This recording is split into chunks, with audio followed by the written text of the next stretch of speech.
Hello, my name is Escalante. I'm a student physical therapist at the University of St. Augustine. So for today, I'll be performing what's called a step-up test.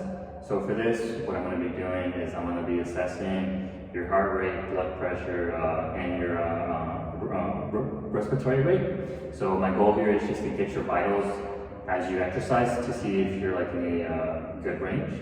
And now I'm going to go ahead and show you how to do the exercise. So like how I mentioned, this is the step-up test. So I want you to stand close as you can to the step. You're going to step with either right or left. Step in, 1, 2, and then step back with one leg, 2, 3. Okay, so throughout the test, before and after the test, I'll be measuring your blood pressure. I'll be using a blood pressure cuff. I'll be using my stethoscope, and I'll be using my pulse oximeter, which will measure your heart rate and your oxygen saturation, and I'll also be measuring your respiratory rate as well. Sounds good? Okay, so to begin, I'll be assessing a pre-assessment test for your blood pressure. So to begin, I'll make sure my patient's feet are flat on the ground. And it's important that during this test, it's important to not speak so I can get an accurate result. So the first thing is I'm going to make sure that my patient's blood pressure cuff is covered 80% of my patient's arm, which is the blood pressure bladder, which it is. I'll make sure my patient the cuff is 1 inch above the antecubital fossa. I will also go ahead and find my occlusion point, and even so, I'll make sure that my patient's elbow is fully near an extension. And tell my patient to remind them just to breathe and relax, and it's important to not speak as I do the test. I'll palpate for my radial artery. I'll inflate the cuff.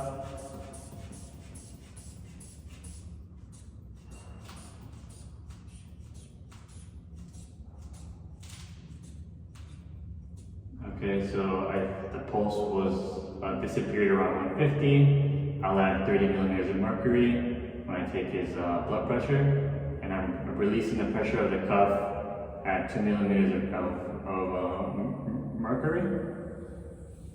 Alright, so now I'm going to go ahead and assess my patient's blood pressure.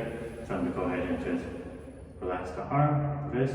And it's also important too is that my patient's arm is in line with his heart. So now I'm going to go ahead and palpate for the radial artery. The brachial artery. Found it there. Place my stethoscope. I make sure my stethoscope is not touching the cuff, the bladder. It has a nice and free space.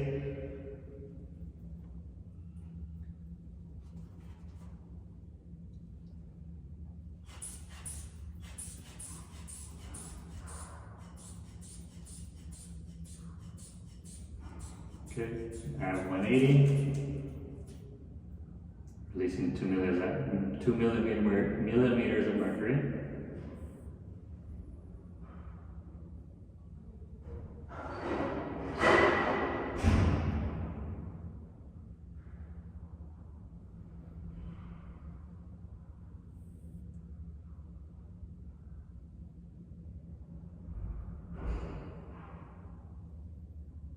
Okay, so I got 122/76.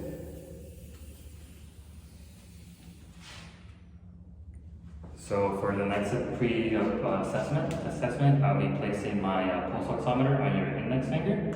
So it's going to be measuring your oxygen saturation, and it's going to be measuring your heart rate as well. Okay, make sure you just breathe and relax. And we'll do this. I'm going to make sure it's on, and I'll make sure I'll do this for 30 seconds. Okay.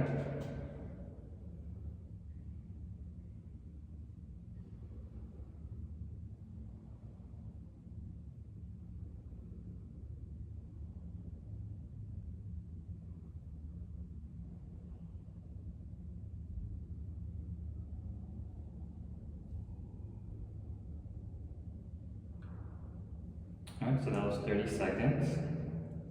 So right now your heart rate's at, it's normal. It's at 76. Your oxygen saturation is at 98. And while you're standing there, I also measured how much your chest was elevating as you were breathing, which was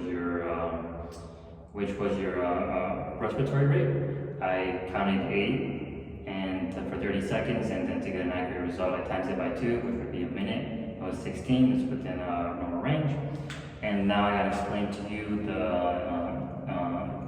the next scale I want to explain to you is the dyspnea scale. So that just measures if you have any shortness of breath. It's a scale from 0 to 10. 0 being that there is no shortness of breath present, and 10 being there's extreme shortness of breath being present. Can you go ahead and repeat what I just said? Sure. So the dyspnea scale is a scale that measures your shortness of breath. It's from 0 to 10. 0 means that there is no shortness of breath, and 10 means there's severe shortness of breath. Perfect, thank you. Okay, you can begin the test. Set my timer on.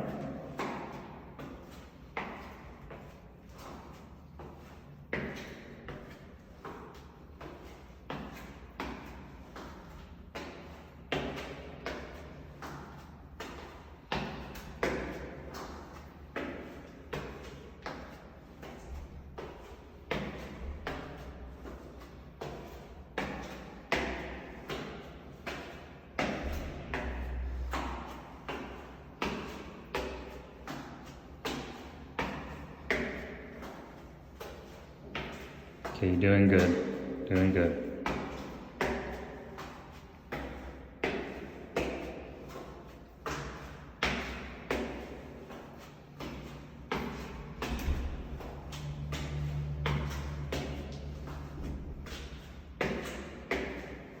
Okay, so it's 1 minute. I'm gonna check your speed. You just keep going. So it's at heart rate's at 92 and 96 oxygen saturation. Doing good. I would say on the dyspnea scale, I'm at 0. 0 dyspnea scale. Okay, thank you.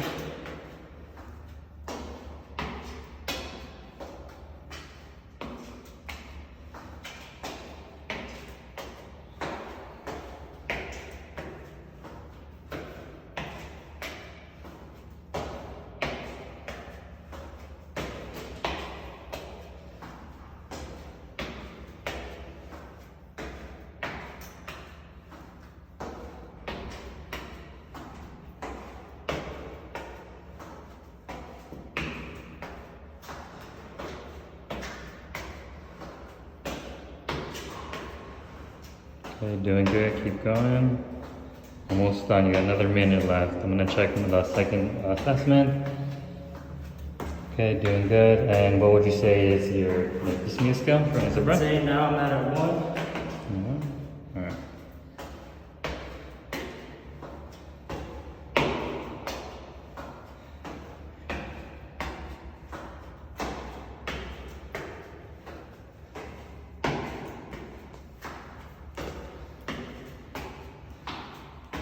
Doing good. 30 more seconds.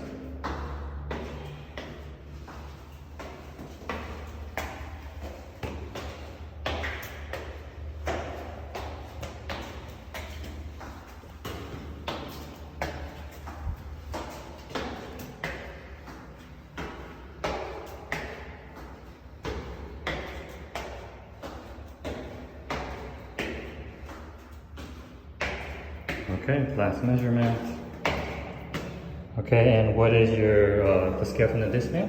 I would say I'm at a 2 right now. 2.5. Okay, so now we're gonna assess your blood pressure.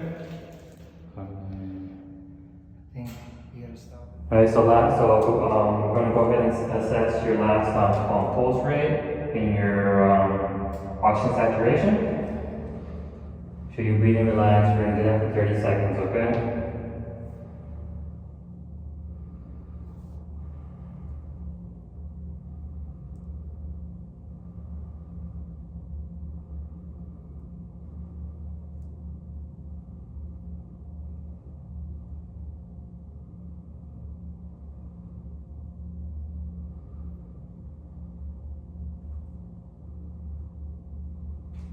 Okay, Okay, so your heart rate did go up. It's at 93. Your oxygen saturation was at 97, and I also measured your respiratory rate. It did go up. I measured 10. Sorry, it was around 10. So if I multiply that by 2 for the minute, it's at 20.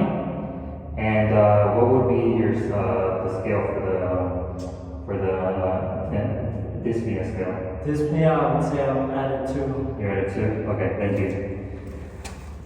Okay, so it's very important right now to not talk as I get your value, okay? Okay, so come on along. Okay, so just make sure you breathe and relax. Make sure my patient's feet is up firm on the ground. I'll go ahead and find my brachial artery. I will make sure my patient's arm is in full near extension. My patient's arm is in line with his heart. It's important that during the test to not speak, okay, so you get an actual result. My blood pressure cuff covered 80% of my patient's arm, and the cuff is 1 inch above the antecubital fossa. The cuff is 80% above, is covering 80% of the bladder, sorry.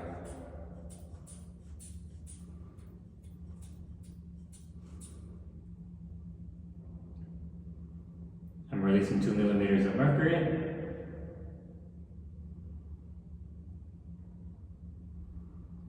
Okay, and I'm reading 138 over 88, which is good. There was an increase as my patient performed exercise.